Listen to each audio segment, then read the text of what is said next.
It's go time. The holidays are officially here, and this week we're helping you with all your Christmas decor, starting with the heart of the home, the fireplace. The mantle is really the best gathering spot around the holidays, and it's prime real estate for decor. So today, we're helping you deck out your mantle in style. Designer Sarah Grover is here to help us and share with her 5-step plan for the perfect Christmas mantle. You make this look so easy. It can be easy, but it can also be really difficult, so let's not make it difficult. Okay, you've got a lot of experience with mantles. Tell me about that. So I have an online store, but we've also been helping clients style their mantles for years. So we know the perfect formula to get you through to have a classy mantle that's not complicated, because anything you do can be complicated, right? But we're gonna make it simple. Yes, and I feel like I'll watch videos on TikTok or Instagram of people setting up their mantles. Those are gonna stress you out. Oh my gosh, I want to replicate them, and I start going, and I'm like, but how did they do this? Because they're going so fast, and they don't really list out the steps. So let's break it down. You're gonna break it down and slow it down for us, which I love so much. So walk me through, where do we start? Okay, so you're gonna start with a good base. So a good garland or a good swag, which I'm gonna tell you what that means. Oh, okay. So this is one of our favorite garlands. It's our deluxe cedar garland. It's 6 feet long. It's wonderful, but sometimes you have to layer to get a nice full look. So we have curated the perfect pieces for a mantle. So these are called swags. So this is a Norfolk swag. Swag, as I know, is what my teenager would say.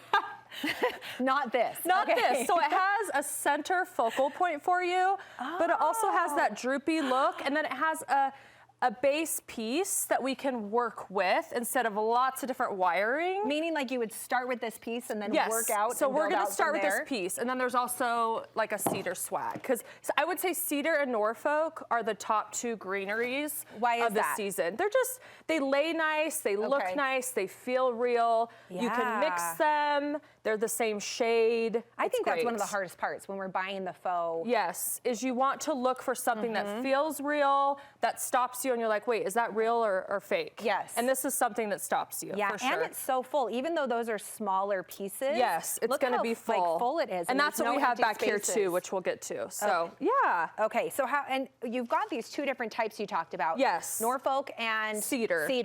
Can you mix these Definitely. So just intertwining them creates this gorgeous look of different greens, especially in our state of Utah. We see a lot of different greens. Yes. Love that. Definitely. So, or you can do it separate. Where do we go from there? Okay. We've got our swag. So, yes, so the second step, so we've got our base. Yeah. The second step is you're gonna select some really, here, I'll put this down. This is the garland. You're gonna select some really nice stems or picks. You could do either or, because we can cut them down. So I love a good frosted berry. That's really You can do pretty. red, you can do white. Maybe something that's just a little more simple. Eucalyptus is really fun. A lot of us have eucalyptus. Yes, I have some of that in mine. so you can use that in your mantle. Okay. And it really And that would be considered one of the stems that you're like adding a filler piece kind of. Exactly. So a stem and a pick. So the difference between is a pick is shorter, a stem is longer. Okay. But it really doesn't matter, and we'll go through it, where you just take some wire cutters and you're gonna cut it. Okay. So maybe you have some things around your house, like you said, the eucalyptus, or you can buy something new. So then that's what you're gonna do next, is select your stems. Okay. Yes. So once we've got our swag and our full, are we also picking like are we using more than just the swag here? That's actually just one swag. So if you want it more full, you could grab that garland and lay it behind to create a fuller look. Woo! To answer your question. So maybe you want it a little bit thicker. You could add that garland to give it the full look, or you could leave it. So, is there a magic number of stems once we start adding in? Yes. So you're going to want to go about every 3 to 6 inches, maybe 4 to 6 inches is a good rule of thumb. So if you know, okay, my mantle is 72 inches long or 60 inches long, just do that math and you're going to know how many you need. Yeah. Another fun thing is layering.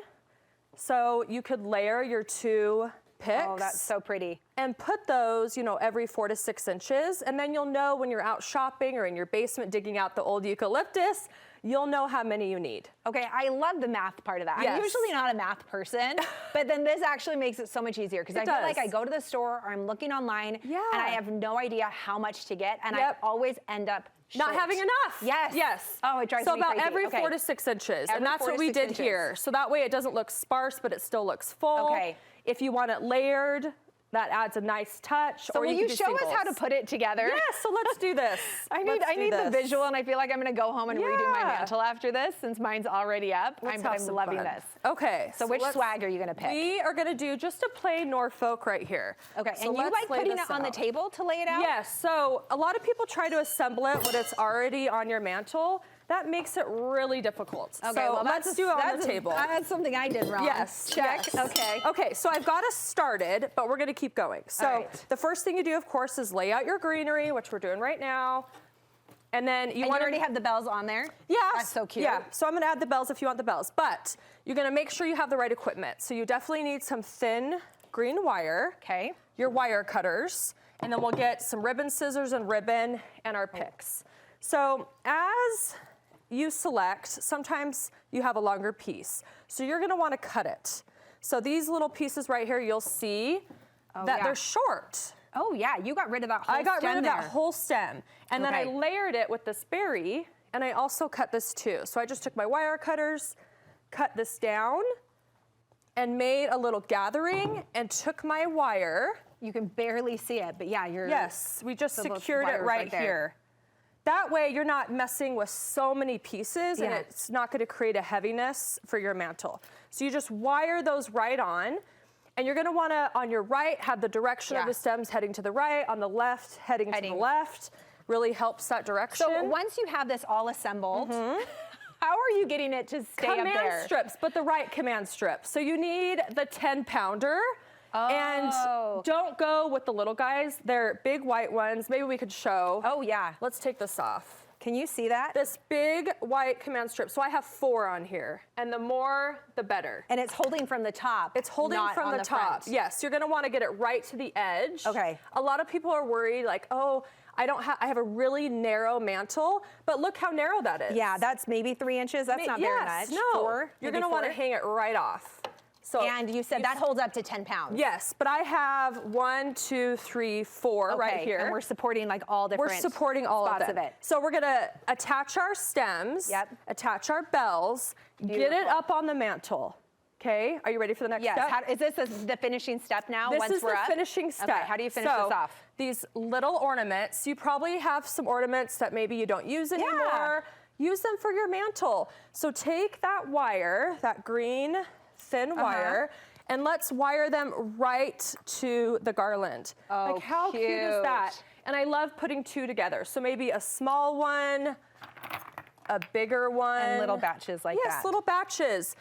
So you're gonna put that on, and you can finish off with some ribbon. Such a beautiful, elevated look, and you made it seem doable. I'm totally, Sarah, going home and redoing mine. Ornaments. Just remember that. I'm gonna redo it. I feel like I now know all the things, and I need to get the right tools. Yes. But what a difference it makes. Yes. Where can we find more from you? Okay, our Instagram is Sarah Grover Home, and then our website is sarahgroverhome.com. So we have all of this on our website, the swags, the pics, everything you need to create a gorgeous mantle look. Oh, thank you, Sarah. So fun to have you. Thank you.